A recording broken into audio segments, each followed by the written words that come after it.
షూటింగ్లో ఉన్నాం కదా, సినిమా చూడలేదు, నైట్ సినిమా చూసాం. అందరిలాగే నేను కూడా సోషల్ మీడియాలో ఏంటి సినిమా అని చూస్తుంటే లవ్ స్టోరీ లేదు అని ఎక్కడో ట్వీట్ చూశాను. దీంట్లో లవ్ స్టోరీ ఇంకా బాగా చేయొచ్చు, ఈ లవ్ స్టోరీ ఇంకా బాగా చేయాలో అదేదో అన్నారు. నాకు అనిపించింది, ఇప్పుడు ఏమైనా టైటిల్ ఏమైనా ప్రేమ పావురాలు అని పెట్టారా దీనికి? మన లవ్ స్టోరీ ఎక్స్పెక్ట్ చేయడానికి ప్రేమ పావురాలు, ప్రేమ పంజరం, ప్రేమాలు ఏమైనా పెట్టామా టైటిల్? తుపాకీ పట్టుకొని అంత గడ్డం పెంచుకొని షూట్ చేసుకుంటూ వెళ్తుంటే లవ్ స్టోరీ ఎక్స్పెక్ట్ చేసామంటే ఏంటి అసలు నాకు అర్థం కాలే బేసిక్గా. మీరు అంటే ఇప్పుడు ఏం మాట్లాడినా మళ్ళీ ఏమవుతుందంటే మళ్ళీ కాంట్రవర్సీ అలా అన్నాడు ఇది అన్నాడు ఇవన్నీ అనుకుంటారు. మీరు అనుకోవడం మానరు, నేను అండమ్మా అన్ను, అది సరిపోతుంది. అలాగా కార్తీక్ అనే వ్యక్తి గురించి ఒకసారి ఆలోచించుకుందాం. క్రిటిసైజ్ చేసే ముందు అన్ని సినిమాలు అందరికి నచ్చాలని లేదు. చాలామంది నా దగ్గరకు వచ్చి సార్ మీ గబ్బర్ సింగ్ అంటే మీ మిరప కంటే షాక్ నచ్చింది అంటుంటారు. ఏం మాట్లాడి నేను తెల్లమో వేసుకొని నిలబడతా, నీలాంటి వాళ్ళు ఆ రోజు స్టేట్ అంతా ఉంటే బాగుండు అనుకుంటా. అన్ని సినిమాల్లో అందరికి నచ్చాలని రూల్ లేదు. ఈగల్ బాగా నచ్చిన వాళ్ళు ఉండొచ్చు, నచ్చిన వాళ్ళు ఉండొచ్చు, ఎలా ఉండొచ్చు. But should understand one thing, criticize చేసే ముందు తను ఒక ఎక్స్ట్రానరీ కెమెరామెన్. కార్తీక్ గెట్టం అనే వ్యక్తి ఒక ఎక్స్ట్రానరీ కెమెరామెన్, చాలా కంఫర్టబుల్. అతను కనుక సినిమాటోగ్రఫీ చేయాలనుకుంటే చేతిలో 10 సినిమాలు ఉంటాయి ఎప్పటికీ. నాకు తెలిసి చాలామంది నా దగ్గరకు వచ్చి మా అసిస్టెంట్స్ లేకపోతే యంగ్స్టర్స్ వచ్చి కథలు చెప్తే మేము డైరెక్షన్ చేద్దాం అనుకున్నప్పుడు కెమెరా అంటే కార్తీక్ కావాలి సార్ ఇంతమంది చెప్పారు నా దగ్గర. అతను చాలా కంఫర్టబుల్ పొజిషన్లో చాలా మంచి కెమెరామెన్గా పేరు సంపాదించుకొని అక్కడితో సంతృప్తి పడకుండా కష్టపడి డైరెక్టర్ అనే స్థాయికి వెళ్ళి మొత్తం ఒక మైండ్ బ్లోయింగ్ టేకింగ్తో ప్రపంచం అంతా మెచ్చుకునేలా ఇవాళ ఒక సినిమా తీశాడు. ఆ సినిమా ఎంత కలెక్ట్ చేస్తుంది, ఎన్ని రికార్డులు కొడుతుంది పక్కకు పెట్టే ముందు ఆ వ్యక్తిని క్రిటిసైజ్ చేసే ముందు ఇతని జర్నీ ఏంటి, ఇతను ఎందుకు ఈ సినిమా తీశాడు అని ఒక క్షణమన్నా మనం ఆలోచించాలి కదా. ఆ రకంగా ఆ మాట అనేసరికి నాకు నిజంగా చాలా ఫీల్ అయ్యాను. నేను అప్పటికి సినిమా చూడలేదు కాబట్టి ఏంటి లవ్ స్టోరీ అంటారు. తర్వాత ఆరాధిస్తే తెలిసింది ఈ బ్యాచే RRRలో రొమాన్స్ లేదని అన్నారంట. ఆ తర్వాత తెలిసింది నాకు. తర్వాత ఎవరు ఈ తాలూకు వ్యక్తి అంటే తర్వాత అని చెప్పారు. ఒక విషయం మనందరం మర్చిపోయామా లేదా మనలో కొందరు మర్చిపోయారా నాకు తెలియదు. మీకు గుర్తుంటే సంతోషం, గుర్తులేని వాళ్ళ గుర్తు చేస్తున్నాను అనుకోండి. నేనేదో గరికపాటి గారిలాగో చాగంట్లాగా ప్రవచనం మాత్రం ఇవ్వట్లా. వినండి, సినిమా ఇండస్ట్రీ అంటే ప్లీజ్ సైలెన్స్, ఒక్క మాట సైలెన్స్, మిగతాది కావాలంటే మాట. సినిమా ఇండస్ట్రీ అంటే సినీ నిర్మాతలు, సినీ దర్శకులు, సినీ నటులు, సినీ జర్నలిస్టులు కూడా మనం అందరం ఒక ఇండస్ట్రీ. మీరు మా మీద రాళ్ళు, మేము మీద రాళ్ళు వేసుకోవడానికి మీరు ఆ గట్టున మేము ఈ గట్టున లేవు. సినీ జర్నలిస్టులు అంటే part of industry. Please don't ever forget that. మీరందరూ మనం కలిస్తేనే ఇండస్ట్రీ. మీరు పబ్లిసిటీ చేయండి, నా సినిమాలు జనాల రీచ్ అయ్యా అవ్వలేదు కదా. మనం ఒకరి మీద ఒకరు రాళ్ళు వేసుకోవడం ఏంటి అంటే ఈ థాట్ నాకు ఎందుకు వచ్చిందంటే నేను సురేష్ కొండేటి మీద ఏదో కౌంటర్ వేసినందుకు నాకు ఒక 200 ఫోన్లు వచ్చినాయి.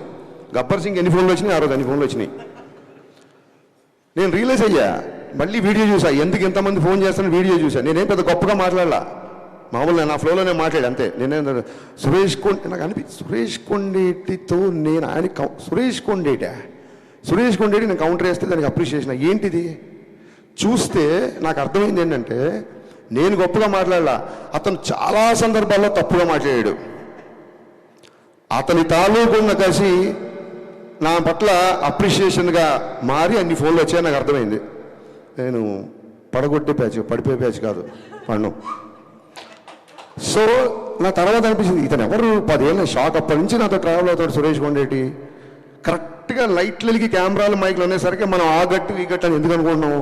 మనం ఒక ఇండస్ట్రీ కదా, సినీ జర్నలిస్టులు అందరూ మన ఇండస్ట్రీ కదా. I didn't enjoy it. Suresh కొండేటిని ఏదో కౌంటర్ వేసా 10 మంది ఫోన్ చేస్తే నేను దాన్ని ఎంజాయ్, నాకు చాలా బాధ వేసింది తర్వాత ఆలోచించుకుంటే. ఎందుకు అనవసరంగా మనం ఒక ఇండస్ట్రీ కదా, సోషల్ మీడియాలో బయట వాళ్ళు జనాలు మనం చూసి నవ్వుకోవడం ఏంటి అని అనిపించింది సీరియస్గా. మేము ఏ పొలిటికల్ ఎజెండా లేకుండా సినిమాలు తీస్తున్నామని చెప్పట్లా, తీయాలి అని చెప్తున్నా. మేము ఒక వ్యాపారం చేస్తున్నాం. సినిమా ఫస్ట్ కళాత్మకత, రెండో వ్యాపారం. నాకు రాజకీయ పద్ధతి పార్టీలు కూడా నా సినిమా చూడాలని కోరుకుంటా. అన్ని పార్టీల వాళ్ళు, కాంగ్రెస్ వాళ్ళు, టీఆర్ఎస్ వాళ్ళు, బీఆర్ఎస్ వాళ్ళు, బీజేపీ, వైసీపీ, నా సినిమా అందరూ చూడాలనుకుంటా. నేను ఒక వర్గాన్ని ఎందుకు దూరం చేసుకుంటా? నేను దూరం చేసుకునే ఆలోచన నాకు ఎందుకు ఉంటుంది? ఒకసారి నా ట్విట్టర్ హ్యాండిల్ చూడండి. పవన్ కళ్యాణ్ గారు క్లియర్గా చెప్పారు, your cinema director, stick to cinema.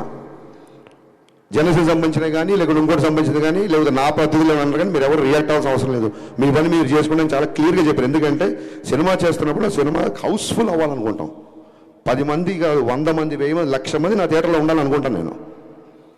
ఒక ప్రత్యేక ఎజెండా అంటే ఉండదు. నిన్న ట్వీట్ ఎందుకంటే బాధేసింది, అరే రెండో సినిమా చేస్తున్నాడు, మేము ఉన్నాం కదా బండబారిపోయి మీ మాటలకి మీ ట్రోలింగ్లకి మీ అన్నిటికీ మా మీద వేయండి సెటర్లు, మేము రెడీ. అతను రెండో సినిమా ఒక అద్భుతమైన కెమెరామెన్ ప్యాషన్తో ఒక సినిమా తీశాడు. ఇలాంటి రేటింగ్లు, ఇలాంటి నెంబర్లు, ఇలాంటి కామెంట్స్ మీకు నచ్చలేదు వదిలేయండి. సంస్కృతిలో సామెత ఉంది, నభ్రుయాత్ సత్యం అప్రియం. అవతల వ్యక్తికి నచ్చని ఒక సత్యాన్ని కూడా చెప్పొద్దని ఒక సామెత ఉంది. మన ఇండస్ట్రీ కదా, మన వ్యక్తి కదా, వాడికి ఏం మీరు ఆకాశం మీద పెట్టకర్లా.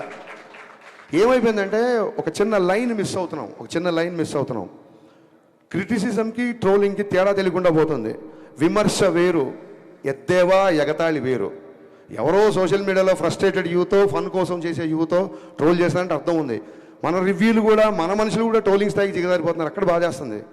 క్రిటిసిజంకి ఎవరు అనరే, ఇక్కడ హరీష్ శంకర్ ఈ సీన్ దగ్గర పట్టు తప్పాడు, ఇక్కడ డైరెక్షన్ బాగాలేదు, ఈ సీన్ సరిగ్గా రాయలేదు, అద్భుతమైన క్రిటిసిజం కదా, క్రిటిసిజం చేయండి.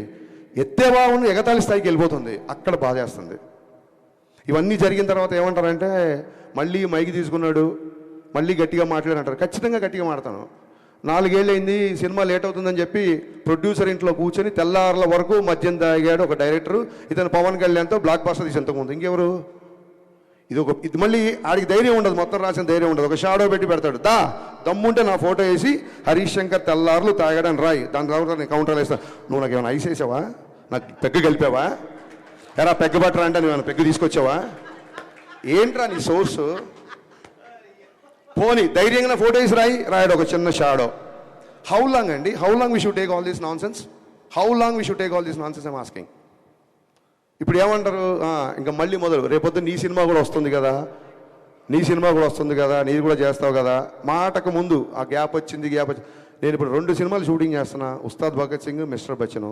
అతి త్వరలో ఇంకో 2 పెద్ద హీరోలతో అనౌన్స్మెంట్ రాబోతున్నాయి, సినిమాలు చేయబోతున్నా. ఇది ఏంటి ప్రోగ్రెస్ రిపోర్టా? మా నాన్నలాగా మీరు నా స్కూల్లో ఏమైనా ఫీజు కట్టారా, నేను ఏం చేస్తాను మీకు చూపించుకోవడానికి? 4 సంవత్సరాలు కుదరకపోతే నా 5 ఏళ్ళు కుదరదు, ఏంటి మీ ప్రాబ్లం ఏంటి? మీ ఇంటికి వచ్చి అని అడుగుతున్నానా, నా రెంట్ కట్టండి అనో, ఇంకోటి చేయండి అనో. సినిమా లేట్ ఉందని ఫ్రస్ట్రేషన్తో ఇదా. నాకు తర్వాత అనిపించింది, ఎక్కడో చదివా, హరీష్ శంకర్ తాగిన మద్యం గురించి మాట్లాడడం కాదు. మన మన మన మన వాడు ఎలా ఉంటారంటే, శ్రీశ్రీ రాసిన పద్యం కంటే కూడా శ్రీశ్రీ తాగిన మద్యమే ఎక్కువ ప్రాచుర్యం పొందిందని చెప్పాడు ఒక కవి. విపరీతమైన పర్సనల్ అటాక్.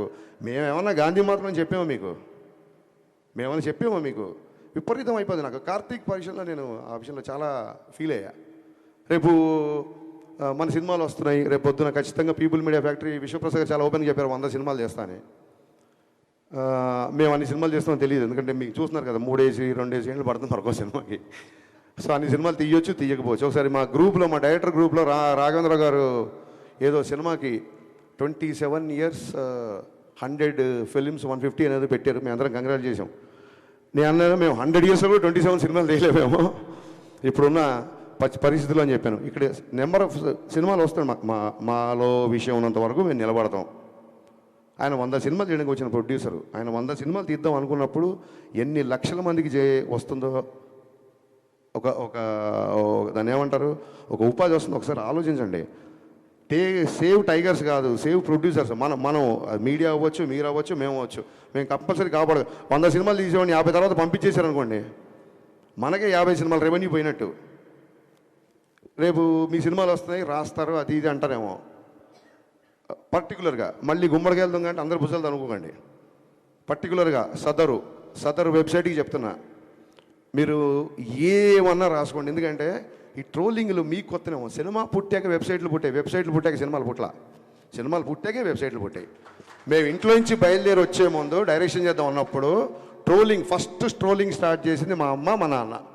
వీడి మొహానికి వీడు పెద్ద డైరెక్టరు అని. ఆ తర్వాత మా బంధువులు, మా ఫ్రెండ్స్, మా నేబర్స్, హరీష్ గారు పెద్ద స్పీల్బర్గ్ అంటారా, సినిమాలకు వెళ్తానంటారా, ఈడో పెద్ద మండరత్నం అంటారా అని చెప్పి అందరు మాటలు అందరూ అన్నారు. ఈ ట్రోలింగ్లు మాకేం కొత్త కాదు. ఇప్పుడు మీరు చేసే ట్రోలింగ్ అసలు అప్పుడు ఏమీ లేనప్పుడే ట్రోలింగ్ చేస్తున్నారు. ఈ ట్రోలింగ్లు అన్నీ మాకు ఎప్పుడూ అయిపోయినాయి. ఎందుకు ఫర్దర్గా కూడా మేము తీసుకుంటామంటే, నేనే కాదు, హీరో అవ్వచ్చు, హీరోయిన్ అవ్వచ్చు, అసిస్టెంట్ డైరెక్టర్ అవ్వచ్చు, మ్యూజిక్ డైరెక్టర్ అవ్వచ్చు, అన్నిటికీ తెగించే ఇక్కడికి వచ్చాము. Just I want make it remind. మీ అందరూ గుర్తుపెట్టుకోండి, అన్నిటికీ తెగించి ఎన్నో సౌఖ్యాలు సుఖాలను త్యజించి ఇక్కడికి వచ్చి నిలబడ్డాం. రేపొద్దున మళ్ళీ అటాక్ స్టార్ట్. నేను మళ్ళీ చెప్తున్నా, సినిమా ఇండస్ట్రీ అంటే సినీ జనరేషన్ అందరూ అని చెప్పి నేను స్పీచ్ స్టార్ట్ చేశాను. లేదు రేపొద్దున ఇలాగే పగబడతాం ఇలాగే ఆర్టికల్ రాస్తాం అనుకుంటే మీరు అభిమానించే వ్యక్తే ఒక జెస్చర్ చెప్పాడు. ఆ జెస్చర్ మీకు గుర్తు చేస్తున్నా, రాసుకోండి. Thank you.